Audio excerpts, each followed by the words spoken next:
अपने गुरु के पास जाकर के उन्होंने उनसे मंत्र प्राप्त किया। उनके गुरु जब हृदय जो थे जहाँ वामदेव जी जिस शक्ति के उपासक हुए हैं, साधना के धनी थे और उस आत्म तत्व को भली प्रकार से जानते थे, ऐसे उनको सदगुरु प्राप्त हुए। उनके मार्गदर्शन में उन्होंने साधना करना शुरू की। निश्चय पूर्व प्रतिदिन वह साधना किया करते, मंत्र जप करते, प्रजा की सेवा करते। ऐसी कृपा हुई कि दिन प्रतिदिन उसका राज्य जो था वह सुखी होने लगा। वास्तव में इसका यही फल होता है। जो पुण्यात्मा राजा होते हैं, जो धर्म कर्म करते हैं, ऐसे पुण्यात्मा राजा जो हैं उनकी प्रजा सुखी रहती है, प्रकृति भी उनके अनुकूल हो जाती है।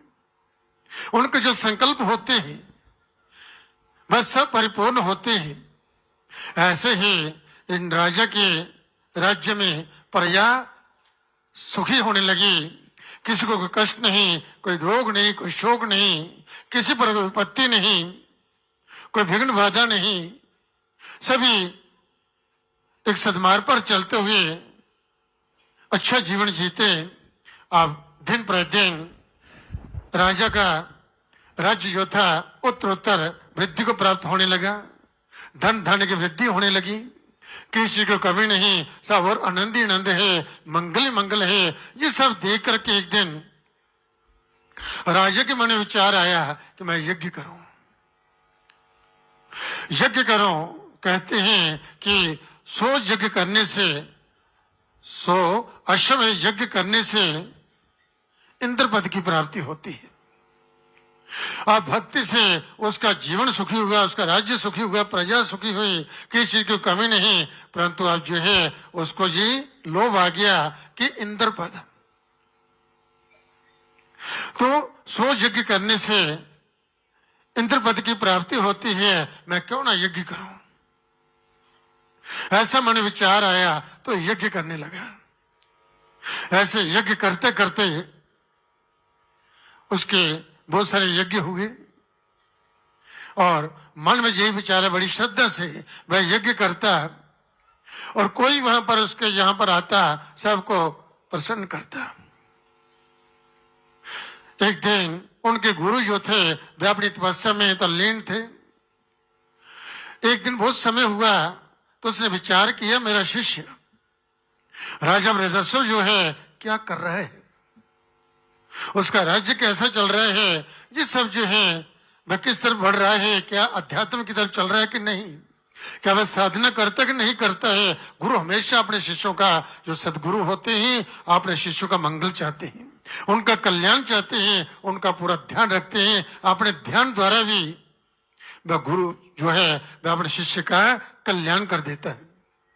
वह साधना से उठे और फिर विचार करने लगे। फिर उन्हें ध्यान लगाया, अपने शिष्य को देखा, राजा वृद्धस्व को, तो वह राजा जो था यज्ञ कर रहा है, अश्वमेध यज्ञ कर रहा है और 99 यज्ञ जो है उसका चल रहा है। तब गुरुदेव ने जब ध्यान द्वारा देखा कि मेरा ये शिष्य, ये राजा, ये तो ऐसे लालच में पड़ गया कि इंद्र पद चाहता है, जो पुण्य करेगा इसको इंद्र पद की प्राप्ति होगी, परंतु वहां पर जो है वह सब प्रकार सुखों का भोग करेगा, वहां अवसरों के नृत्य देखेगा, इसके पुण्य जो है वे सब समाप्त हो जाएंगे। जब पुण्य समाप्त होंगे फिर जो नीचे गिरेगा, फिर पृथ्वी लोक में आना पड़ेगा, ना जाने किन किन योनियों को जब प्राप्त होगा। इसलिए मैं तो अपने शिष्य का कल्याण चाहता था, इसको आत्म तत्व का बोध हो, वह ज्ञान हो और ये जन मन के चक्कर से छूट जाए। गुरु ये चाहता था। अब गुरुदेव ने सोचा इसका कैसे कल्याण किया जाए। तब जो है कहते उसने अपने देह का त्याग किया और फिर दूसरे देह में प्रवेश किया और 9 साल के ऐसे बटु के रूप में वह प्रकट हो गए। वहां पर पहुंचते हैं जैसे भगवान ब्राह्मण राजा भले की जग में पहुंचे थे, वैसे ही जी गुरु वामदेव जी जो बड़े तपस्वी संत हुए, जो इस प्रकार से 9 वर्ष के बटु के रूप में वह वहां पर पहुंच गए। उस स्थान पर यहाँ पर राजा बृहस्पति यज्ञ कर रहे थे। जब राजा ने इन्हें देखा तो देख करके इच्छा हुई मन में मैं इनका पूजन करूं। जी बाल रूप में इस तरह से ब्राह्मण, इतने तेजस्वी ब्राह्मण जो हैं मेरे यज्ञ में आए हैं, तो उन्होंने खड़े हुए उनका स्वागत किया, फिर उनके चरण धोए, उनकी पूजा की, आसन दिया, बिठाया और फिर उनसे कहा महाराज आपके मन की जो इच्छा हो आप मुझसे प्राप्त कर सकते हो, जो चाहो, क्योंकि अश्वमेध यज्ञ का जो विधान है जो भी आए उसको प्रसन्न करके भेजा। फिर आप ब्राह्मण मेरे यज्ञ में आए, मेरा यज्ञ सफल हुआ है, आपके यहाँ पर चरण पड़े, तो इसलिए आपके मन की जो इच्छा हो आप मुझसे प्राप्त कर सकते हैं। अब जो गुरु और शिष्य दोनों, एक गुरुदेव तो जानते हैं अपने शिष्य को, परंतु राजा गुरु को नहीं जानता, वह नहीं पहचानता है, क्योंकि अब तो वो त्याग करके दूसरे देह में आया है। मैं गुरुदेव को जानता नहीं कि मेरे गुरुदेव वामदेव जहां पर बैठे हुए। तो गुरुदेव ने कहा कि राजन मैं जो मांगूंगा आप देंगे। उसने कहा वचन दिया मैं दूंगा।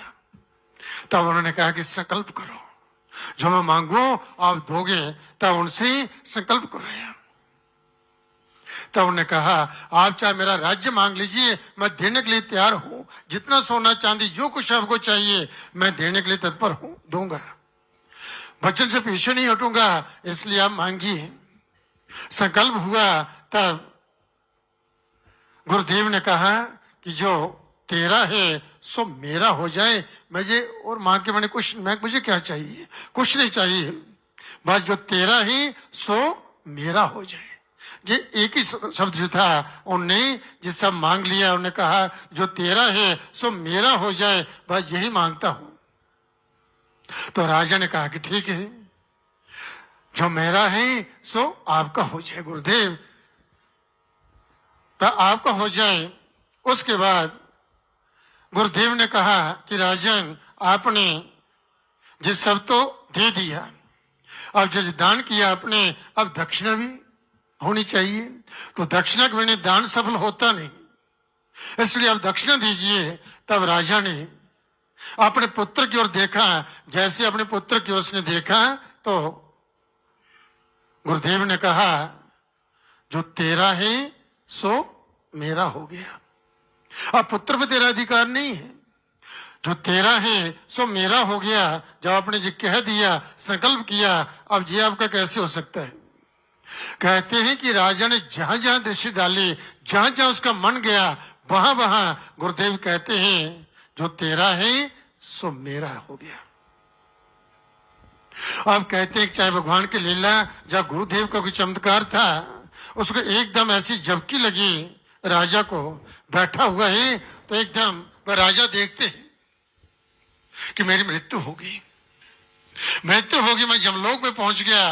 राज जमलोक में पहुंचते हैं और वह जमराज उसका हिसाब कब देखते हैं, किसने क्या अच्छे कर्म किए, क्या बुरे कर्म किए हैं।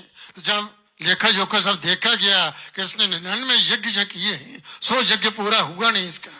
जो उन्होंने अच्छे कर्म किए हैं तो 100 यज्ञ पूरा हो नहीं पाया, इसलिए इसको इंद्र पद की नहीं प्राप्ति हो सकती। उपेंद्र, छोटा इंद्र, इंद्र का भाई जो है जो सकता है, इसलिए जो इसको इसका लाभ जो है, जो इतने जो सब कर्म करिए हैं, जो उसने भक्ति की है, जो यज्ञ किया, उसका जय फल इसको प्राप्त होगा। इंद्र का भाई जो है जो सकता है, इसलिए जो इसको इसका लाभ जो है, जो इतने जो सब कर्म करिए हैं, जो उसने भक्ति की है, जो यज्ञ किया, उसका जय फल इसको प्राप्त होगा। परंतु यज्ञ करने में जो भी कोई इनसे त्रुटियां हुई है, कुछ भूल हुई, पाप हुए, कोई जीव जंतु यज्ञ करते, दूसरा जो पर्यावरण ने कर लगा करके यज्ञ किए उसका पाप भी है, उसका फल भी जो भोगना पड़ेगा।